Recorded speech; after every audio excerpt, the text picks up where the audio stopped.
I'm Emma, 29, and I never thought I'd be the villain of our family vacation.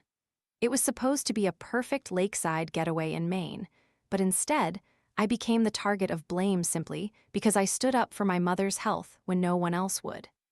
The bitter words, "You ruined our vacation," still echo in my mind, especially from my sister Melissa, who couldn't see past her own desires. Family can be your greatest support or your deepest wound. Growing up in our middle-class Connecticut household, the dynamics between me, my sister Melissa, and our parents, Diane and Richard, were established early. Melissa, now 33, was always the golden child. With her outgoing personality and ability to charm everyone, my parents gravitated toward her naturally. I don't blame them. Melissa lights up a room. She makes friends at the grocery store checkout and gets invited to parties by people she just met. My father especially adored her, always laughing at her jokes and prioritizing her needs. I, on the other hand, was the responsible one. While Melissa was out winning swim meets and being crowned prom queen, I was helping Mom with dinner, making sure Dad's shirts were ironed, and maintaining a steady 3.8 GPA that nobody particularly celebrated. It wasn't that my parents didn't love me. They did. But there was always an unspoken expectation that I would be the reliable one, the one who wouldn't cause trouble or need attention. As we grew into adulthood, these roles solidified. Melissa moved through 3 different college majors before settling on communications, with our parents funding each transition without complaint. When she wanted to spend a year finding herself in Europe after graduation, they helped with that too. Meanwhile, I worked part-time through college, graduated with an accounting degree, and immediately secured a position at a respectable firm in Hartford. My achievements were acknowledged with quiet nods rather than celebration. The past 2 years had brought significant changes. Mom's health had begun deteriorating due to complications from type 2 diabetes. Her condition required daily medication, regular blood sugar monitoring, and occasional doctor visits when things became unstable. Dad tried to help, but he was often overwhelmed by the medical details. That responsibility fell to me, researching her condition, organizing her medications, and driving her to appointments. Melissa would call occasionally to check in, but her life in Boston kept her busy. Her concern was genuine but fleeting. She'd ask about Mom, then immediately shift the conversation to her latest dating drama or work conflict. The idea for the family vacation came from Melissa during one of our rare family dinners 3 months ago. Mom had been having a particularly difficult time, and Melissa suggested a change of scenery. "We should rent that cabin in Maine the Andersons went to," she said excitedly. "It's right on the lake, totally peaceful. Mom could rest, Dad could fish, and we could all just relax." The idea took hold immediately. Dad nodded enthusiastically, and Mom's eyes lit up in a way I hadn't seen in months. "That sounds wonderful," Mom said, reaching for Melissa's hand. "I've been feeling so cooped up." I hesitated. Summer was busy at my firm, and a week off would mean working double time. Plus, Mom's health. Would there be medical facilities nearby? Would the cabin be accessible? But seeing the hope on Mom's face, I kept these concerns to myself. "Great, it's settled," Melissa declared, already pulling out her phone. "I'll look into booking it next week." But as weeks passed, the actual planning fell to me. Melissa sent links but didn't book. Dad talked about fishing but didn't research permits. Mom was excited but tired easily, so I took over, booking the cabin, researching nearby medical facilities, planning menus for Mom's dietary restrictions, and arranging time off work. 2 days before we were to leave, Melissa called me in a panic. "Emma, I completely forgot to request vacation days. Can you call the cabin and see if we can move the trip back a week?" I gripped my phone. "Melissa, that's not possible. I've arranged everything. My time off wasn't easy to get approved. Mom's doctor appointments are scheduled around this trip." "But I really want to come," she whined. "Can't you figure something out?" After a tense conversation, Melissa finally said she'd make it work by taking unpaid time off and facing her boss's disappointment. The way she said it made it sound like a tremendous sacrifice, and part of me felt guilty, even though the situation was entirely her making. The night before departure, I methodically packed, including a separate bag with all of Mom's medications. Clearly labeled. I printed maps of the route, locations of the nearest hospitals and pharmacies, and a list of local restaurants accommodating Mom's dietary needs. I was exhausted but hopeful, despite the stress. I genuinely looked forward to spending quality time with my family. Maybe this trip would help us connect. Maybe Dad would finally notice my contributions. Maybe Melissa would step up. With these hopeful thoughts, I fell asleep, dreaming of peaceful lake views and harmonious meals. Little did I know, the reality would be dramatically different, and this vacation would become a turning point. My alarm jolted me awake at 5:30 a.m. We had agreed to leave by 8. For the 6-hour drive, I splashed cold water on my face, chasing away fatigue. By 6:15, I double-checked Mom's medication bag, confirming each bottle was labeled with clear instructions. I'd created a schedule for her medications, accounting for travel, and placed it in a bright red, impossible-to-miss folder. At 7:00, I loaded my bags into my car and drove to my parents' house, where we'd meet before transferring everything to Dad's SUV. Mom greeted me at the door in comfortable pants and a light sweater despite the summer heat. Diabetes affected her circulation, leaving her perpetually cold. "Good morning, sweetheart," she said, hugging me. "I've been up since 5. Too excited to sleep." Dad was in the kitchen, studying a fishing magazine and nursing his second cup of coffee. "Morning, Emma," he said with a quick glance up. Melissa arrived an hour late, looking disheveled, carrying a single, oversized duffel bag. "Sorry, guys, overslept," she chirped, barely acknowledging the delay. Dad, ever the enabler, just chuckled. Typical Melissa. My carefully planned schedule was already off track. The drive was long, punctuated by Melissa's constant demands for bathroom breaks and snack stops, always at the most inconvenient times. Each delay chipped away at my patience, but I reminded myself this was for Mom. We finally arrived at the cabin, a charming, rustic place nestled among pines.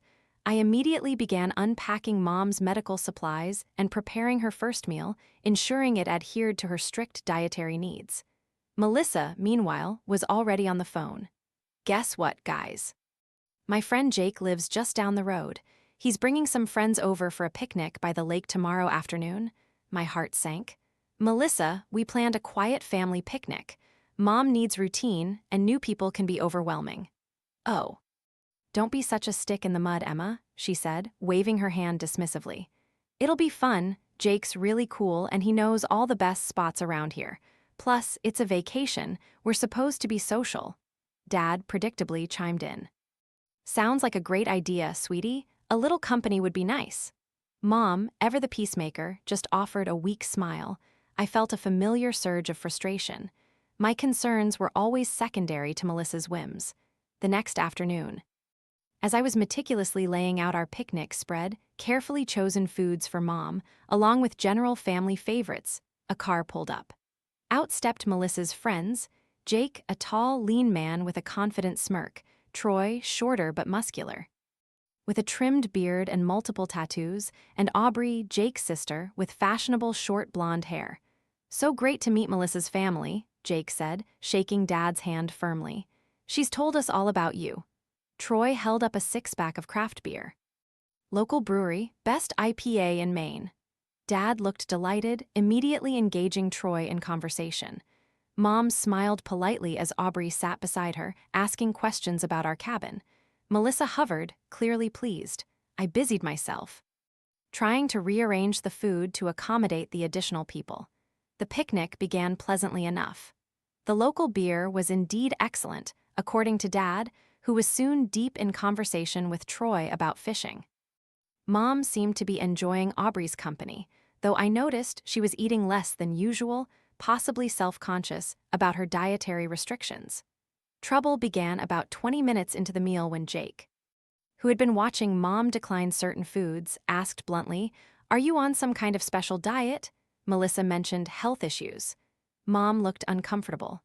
"Just managing diabetes," she said quietly. "Nothing to worry about."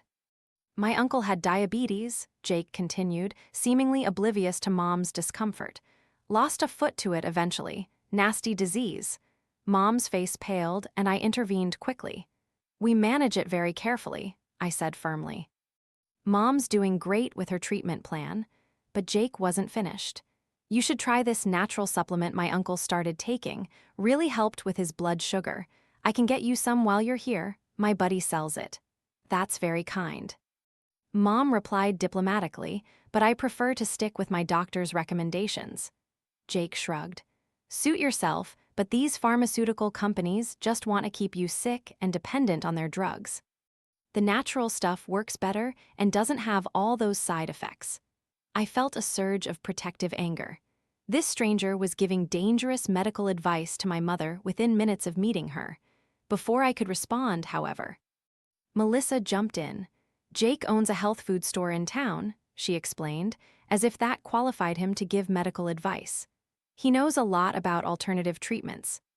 The conversation shifted as Troy produced a flask of what he called homemade moonshine and began pouring small amounts into plastic cups. Dad accepted one, as did Melissa and Aubrey. Mom and I declined politely. As the afternoon progressed, the dynamic became increasingly uncomfortable. Jake, Troy, and Aubrey consumed most of the beer and moonshine, growing louder and more overbearing. Melissa matched their drinking, giggling at their jokes, and seeming to forget we were there. Except when she wanted to involve us in their stories. "Tell them about that time you stole your dad's car in high school, Mel," Troy encouraged, using a nickname I'd never heard anyone call my sister.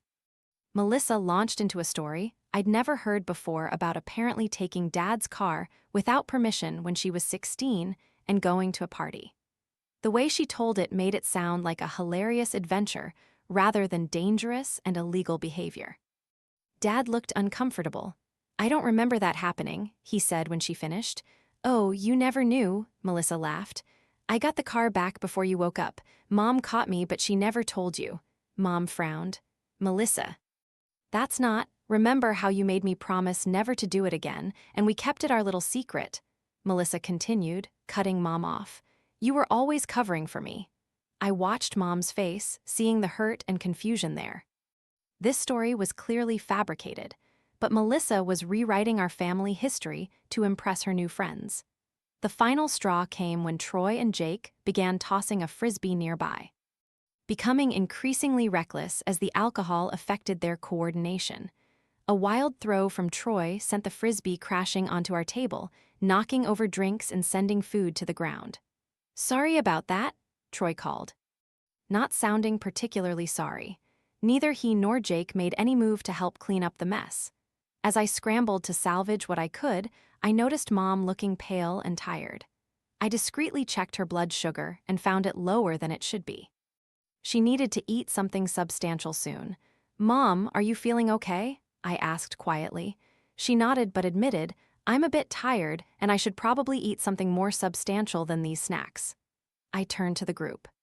"I think we should head back to the cabin. Mom needs to rest." Melissa frowned.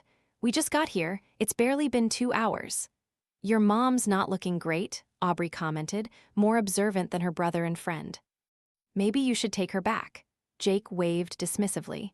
"She's fine, just give her one of those granola bars." The casual dismissal of Mom's health needs by this stranger was the last straw. I stood up, my voice firm. "We're going back now. Mom needs proper food and rest." Melissa looked embarrassed. "Emma, stop being so dramatic. Mom, are you really not feeling well enough to stay?" she asked, her tone implying Mom was faking it. Mom, caught between us, looked at me with pleading eyes. "I am a little tired, dear." "See," I said, turning back to Melissa, "we're leaving."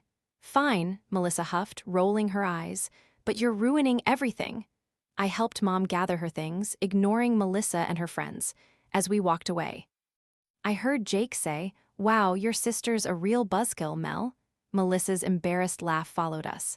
Back at the cabin, I made Mom a proper meal and ensured she took her medication. She looked at me with gratitude. "Thank you, Emma," she whispered. "I don't know what I'd do without you." Later that evening, Melissa stormed into the cabin, clearly still fuming. "I can't believe you embarrassed me like that. My friends thought you were completely rude. Your friends were disrespectful, drunk, and giving Mom dangerous medical advice," I retorted, my voice rising. They knocked over our food and didn't even apologize, and you just sat there, letting them make fun of Mom's health and lie about our family history. Oh, it was just a joke. Melissa scoffed. And Mom was fine, you always overreact. Mom was not fine, her blood sugar was low and she needed to eat, but you were too busy trying to impress your new friends to even notice. Dad, who had been silently listening, finally spoke up. Melissa, Emma has a point, your friends were a bit much. Oh, so now you're taking her side? Melissa cried, turning on him. I thought this was supposed to be a fun vacation. Emma just had to make it all about herself and Mom's issues. Mom's health is not an issue, Melissa. It's a serious condition that requires care and respect.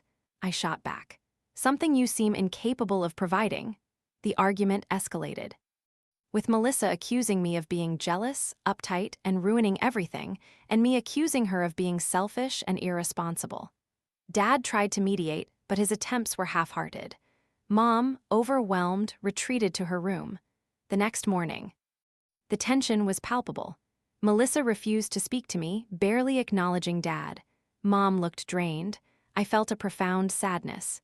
This vacation, meant to bring us closer, had torn us further apart, but I also felt a quiet resolve. I had done the right thing. The final 2 days of our vacation passed in a state of cautious reconciliation. Melissa actually joined us for meals and activities, though she did slip away once to say goodbye to her lake friends. More significantly, she made an effort to help with Mom, offering to get her medications or asking if she needed anything before disappearing to her room. Dad, too, showed subtle but meaningful changes. He consulted me about activities suitable for Mom rather than automatically deferring to Melissa's preferences. He stepped up with practical tasks without being asked. And most importantly, he began to hold Melissa accountable for her commitments, giving her a pointed look when she was late for breakfast on our final day.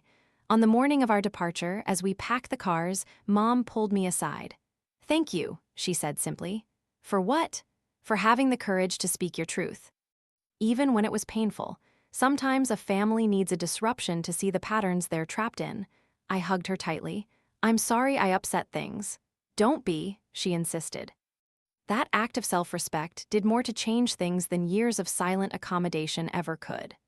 The drive home was split between the 2 cars, Dad and Mom in the SUV, Melissa and I in her rental. The arrangement, suggested by Dad, forced Melissa and me to spend several hours in close quarters, navigating conversation without the buffer of our parents. It was awkward at first, but gradually we found our way to more honest communication than we'd had in years. Melissa admitted feeling jealous of my closeness with Mom, especially since her health issues began. I confessed to resenting her freedom and the way she seemed exempt from family responsibilities. "I've always admired how together you are," Melissa said at one point, surprising me. "You make adulting look effortless." I laughed. "Trust me, it's not. I'm constantly worried I'm doing it wrong." "You worried about doing something wrong? I thought that was my department." The shared laughter felt like the beginning of something new. Not a complete resolution, but a crack in the wall that had grown between us. Back home, the changes that began at the lake continued to unfold gradually. 3 months after our eventful vacation, we gathered for a family dinner. Mom's health had stabilized, and she looked better than she had in months. The most remarkable change was in our family dynamic. Dad consulted me about important decisions rather than automatically deferring to Melissa. Mom was more forthright about her needs. And Melissa, while still Melissa in many ways, made visible efforts to be more considerate, calling Mom regularly and even remembering Dad's birthday without a reminder. As for me, I discovered that speaking up for myself didn't cause the family to fall apart as I had feared. If anything, it strengthened us by replacing unhealthy patterns with more honest communication. I began setting clearer boundaries around my time and energy, and to my surprise, my family largely respected them. The vacation that I thought had been ruined turned out to be transformative in ways I never expected. By standing up for myself, even when it meant being cast as the villain temporarily, I had initiated necessary changes that benefited everyone. The pain and conflict had been worth it for the healthier family dynamic that emerged. I learned that sometimes the most loving thing you can do for your family is to love yourself enough to demand respect. That setting boundaries isn't selfish. It's essential for authentic relationships, and most importantly, that it's never too late to change family patterns that no longer serve anyone well. Our Maine vacation wasn't the idyllic experience I had planned, but it gave us something more valuable: a new understanding of each other and the courage to create healthier ways of being family. In the end, that was worth more than any perfect vacation could have been. Have you ever had to stand up for yourself with family, even when it made you temporarily the bad guy? Share your experience in the comments below. If this story resonated with you, please hit the like button and subscribe to hear more stories about family dynamics and personal growth. And remember, sometimes the bravest thing you can do is set a boundary with those you love the most. Thank you for listening to my story, and I wish you courage in your own family journey.